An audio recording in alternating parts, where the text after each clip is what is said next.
for these generous and kind words. I realize I need my glasses. As I told the chairman of the board, Mr. Fernandez, at the table, I'm not used to finding myself at the receiving end when it comes to awarding prizes. So it is a great honor for me indeed that I accept this prestigious award on behalf of the Norwegian Nobel Institute. I proudly accept it and is honored also to share this occasion with the other very worthy recipients of your awards.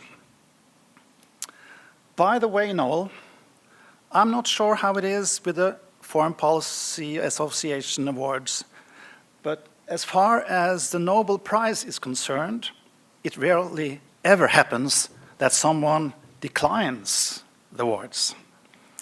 Actually, of all 928 Nobel Prizes that have been awarded to this day, only on 2 occasions did a chosen laureate decline the prize.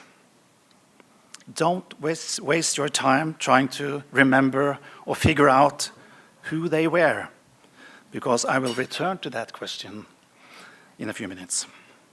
Meanwhile, let me use the opportunity to tell you a little about the institution which the Foreign Policy Association has so kindly honored tonight. The Norwegian Nobel Institute was established in 1904, so we are a very young institution compared to Oxford, which means that we have existed almost as long as the Nobel Peace Prize itself, which was awarded for the very first time in 1901. The first laureates were the French peace activist Frédéric Passy and the Swiss humanitarian Henri Dunant, the founder of the International Red Cross. Now, don't be afraid, I will not walk you through the full list of 133 Nobel Peace Prize laureates. The Institute does what most international politics and peace research institutions normally do. We host research seminars, lectures, international conferences, high-level dialogue meetings, an annual Nobel Peace Prize forum, which addresses some urgent global issue that we want to help push forward. Last year's forum addressed the climate crisis from an international security perspective, with Al Gore as the keynote speaker.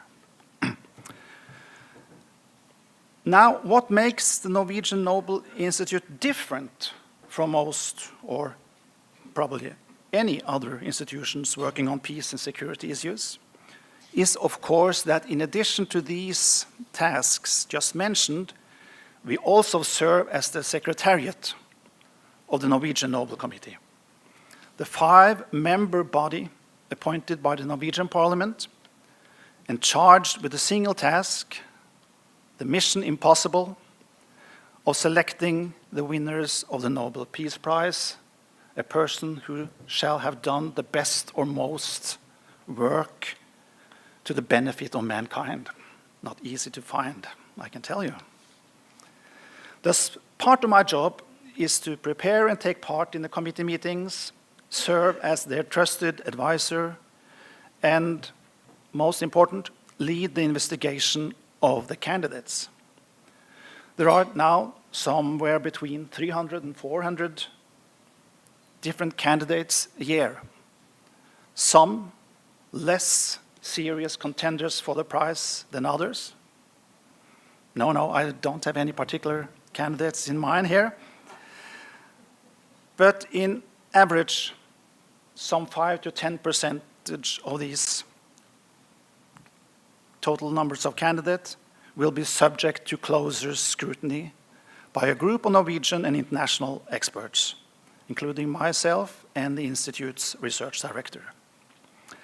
This is quite a demanding task to do, not the least since it must be conducted in uttermost secrecy. And some of you may ask whether the effort is really worthwhile. At the end of the day, I guess the answer will depend on whether you believe the Nobel Peace Prize can make a difference in the world or not. So can it? Yes, I will claim sometimes it can, but only to the extent that the work and effort of the Nobel Peace Prize laureates themselves have made or is about to make a difference. When that is the case, the prize may make a notable difference for the laureates and sometimes even for the cause they are fighting for. For instance, the peace can give the laureate an amplifier, may open doors previously closed, and provide a more tentative audience. As Bishop Tutu said after receiving the prize in 1984, all in a sudden, people came up to me after my speeches, telling me what a genius I was, even if I'd been saying the same thing for 20 years without anyone really taking much notice of it. The Peace Prize may also offer the laureate protection. He or she is in need of, if he or she is in need of that. Andrei Sakharov, Lech Walesa, and Shirin Ebadi have all given testimony to that fact. But it also happens, not very often, but from time to time, that the Peace Prize may actually make a difference in its own right. I will give you one example, which happened during my watch in 2016. In the beginning of October that year, the Nobel Committee had almost made up its mind to give the Peace Prize to President Santos of Colombia for his crucial role in bringing the 50-year-old civil war between the government and the FARC to a peaceful end. Only days before the announcement was to be made, however, the Colombian people rejected the peace agreement in a national referendum. The peace process was in real danger of collapsing, and President Santos was in great doubt about what to do.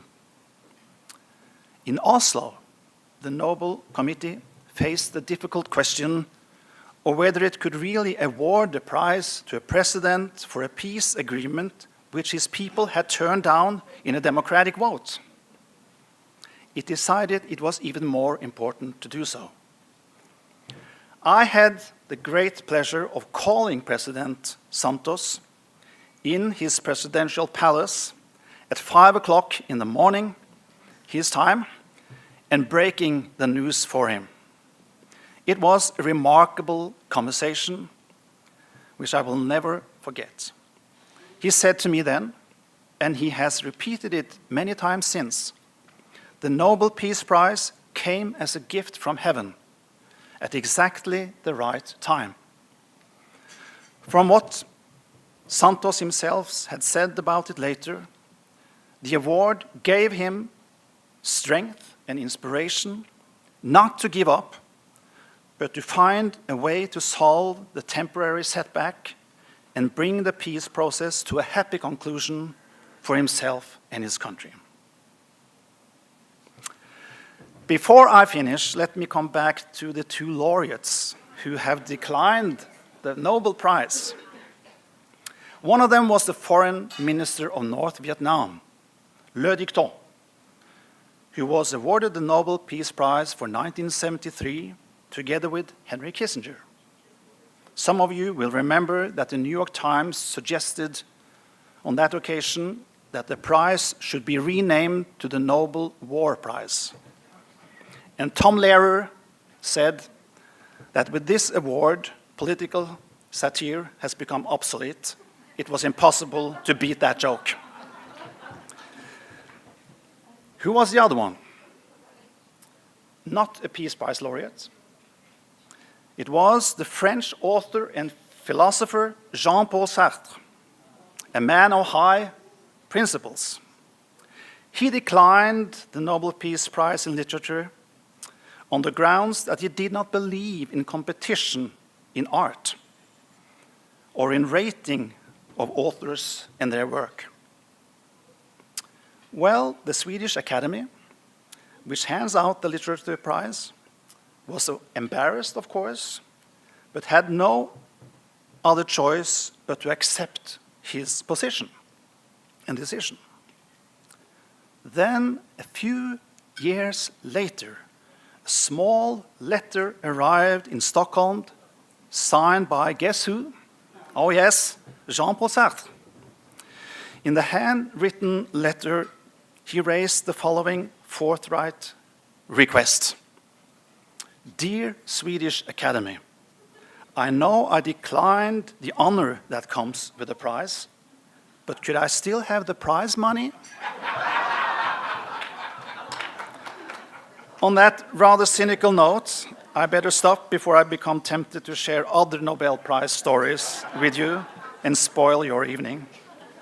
Thanks again to our hosts for the award, and to all of you who have the right to make nominations for the Peace Prize, and I know a number of you have, please do so. We need good nominations. Thank you for the attention.